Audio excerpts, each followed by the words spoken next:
एक गांव में एक जवान लड़का रहता था और वो अपने आलसपन और कामचोरी के लिए मशहूर था। सभी गांववासी उसे आलसी कह कर पुकारते थे, क्योंकि वो पूरे दिन एक पेड़ के नीचे पड़ा रहता और लेटते लेटते वो अपने फ्यूचर के बारे में सोचता रहता और अच्छे अच्छे सपने देखता। उसके दिन ऐसे ही आलस में गुजर रहे थे। लेकिन एक दिन उस गांव में एक साधु आए, जो कि अगले 3 दिनों तक उसी गांव में ठहरने वाले थे। वो दिन भर लोगों से चंदा चंदा मांगते और लोगों को उपदेश देते और रात में गांव के बाहर बने मंदिर में आराम करते। वो साधु जब भी दान लाने जाते और रात को वापस आते, तो वो साधु हर बार उस जवान लड़की को उसी पेड़ के नीचे लेटा हुआ पाती। साधु 2 दिनों तक ये सब देखते रहे और समझ गए कि ये लड़का मानसिक आलस का गुलाम है। तीसरे दिन जब वो वापस लौट रहे थे, वो उस लड़के के पास गए, जो अभी भी उसी पेड़ के नीचे लेटा हुआ था। साधु ने लड़के से कहा, बेटे, मेरे पास तुम्हारे लिए एक काम है। मैं चाहता हूँ कि तुम उस पहाड़ी की चोटी तक जाओ और वहां से मेरे लिए एक पंख लेकर आओ। लड़के ने लेटे लेटे ही अपना सिर पहाड़ी की तरफ किया और अपनी नज़र उस पहाड़ की चोटी की तरफ ले गया और उसने साधु की तरफ देखा और उपहास लेते हुए कहा, यह असंभव है। मैं उस पहाड़ी के ऊपर तक नहीं जा सकता। मैं बहुत आलसी हूँ। साधु साधु ने मुस्कुराते हुए कहा, अरे, मुझे जिस पंख की तलाश है वो इस पहाड़ी के शिखर पर भी नहीं मिलेगा। वो तो इस पहाड़ी की दूसरी तरफ एक गुफा के अंदर मिलेगा, जिसके लिए इस पहाड़ी के शिखर तक चढ़कर चढ़कर फिर नीचे उतरना होगा। लेकिन वो कोई साधारण पंख नहीं है। वो ऐसा पंख है जिसे तुमने कभी भी नहीं देखा होगा।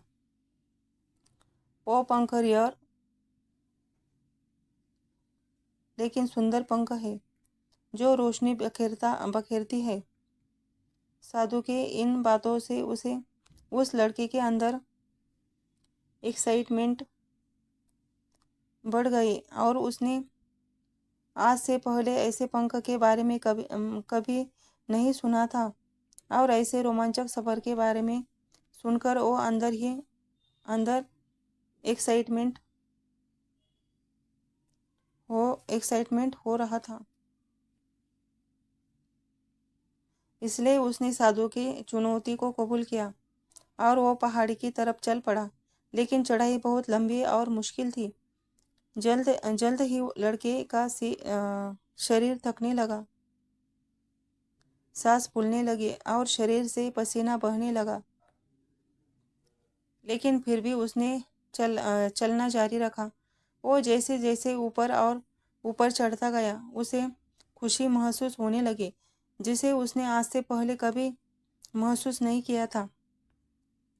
आखिरकार जब वो कड़ी मेहनत और लंबे कोशिशों के बाद पहाड़ी के शिखर पर पहुंचा, तो वो पूरे तरीके से थक चुका था, लेकिन वो बहुत खुश था।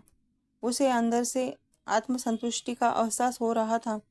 उसके चेहरे पर योद्धाओं जैसी मुस्कान थी, जैसे उसने कोई युद्ध जीत लिया हो। फिर उसने पहाड़ी के शिखर से नीचे देखा। उसके सामने एक बहुत ही मनमोहक नज़ारा था, लेकिन असली चुनौती आगे थी, क्योंकि उसे फिर उस पहाड़ी से नीचे भी उतरना था और उस गुफा को भी ढूंढना था, जिसमें पंख मिलने की बात कही गई थी। नीचे उतरना बहुत ही ज़्यादा मुश्किल और ख़तरनाक था, क्योंकि ढलान ज़्यादा गहरी थी और चढ़ाई के समय लड़का बहुत बार लड़खड़ाया और गिरा भी था। तो वो डर भी उसके अंदर था।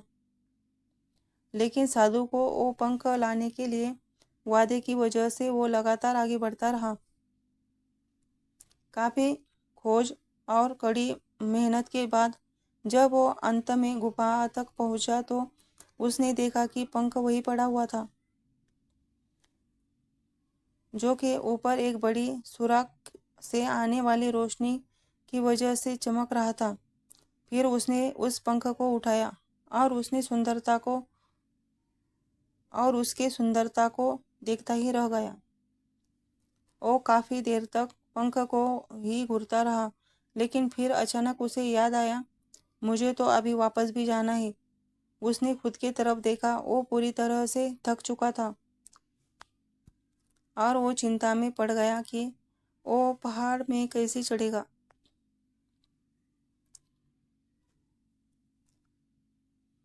और वो साधु तक पंख कैसे पहुंचाएगा। एक पल के लिए उसने हार मानने के बारे में सोचा, लेकिन उसे वो खुशी और गर्व की भावना की याद आ गई जो उसने पहाड़ी के शिखर पर पहुंचकर महसूस की थी। उसे एहसास हुआ कि उसके अंदर इस सफ़र को दोबारा पूरा करने की ताकत और मजबूती है। वो दोबारा पहाड़ी पर चढ़ने लगा। उसके मांसपेशियों में दर्द हो रहा था और कमजोरी की वजह से पैर कांप रहे थे, सांस फूल रही थी। वो कई बार लड़खड़ा कर गिर पड़ा, लेकिन उसने हार नहीं मानी। वो खुद को आगे बढ़ाने के लिए लगातार मोटिवेट करता है। अथक अथक मेहनत और घंटों की कड़ी कोशिशों के बाद जब वो साधु के पास पहुंचा और उनके हाथों में वो पंख रखा, तो उसकी खुशी का ठिकाना न रहा। उसे महसूस हुआ कि उसने आज अपने आलस पर काबू पा लिया है और कुछ बढ़िया करके दिखाया है। उसके चेहरे पर इतनी खुशी और संतुष्टि का भाव देखकर साधु मुस्कुराए और बोले, बहुत बढ़िया मेरे बच्चे, आज तुमने जीवन का बहुत ही महत्वपूर्ण सबक सीखा है कि आलस कोई ऐसी चीज नहीं है जिसे स्वीकार कर लिया जाए, बल्कि आलस एक चुनौती है जिसे दूर करना होगा। ये एक बाधा है जिसे पार करना होगा और आलस को खत्म करने के लिए तुम्हें अपना पहला कदम उठाना ही होगा। अपने मकसद के तरफ चलना ही होगा और तब तक चलते रहना पड़ेगा जब तक तो अपनी मंजिल को हासिल नहीं कर लेता। लड़के ने साधु के शब्दों की गहराई और उनके मकसद को समझते हुए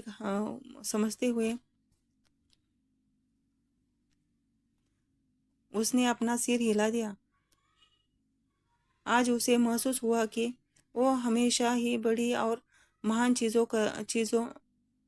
महान चीज़ें करने में काबिल था, लेकिन उसके आलस ने उसे रोक रखा था। जब वो जानता था कि उसके पास अपने रास्ते में आने वाली किसी भी बाधा को वो दूर करने की ताकत और मजबूती है। इसके बाद साधु ने उस लड़के को आशीर्वाद दिया और उस गांव से चले गए।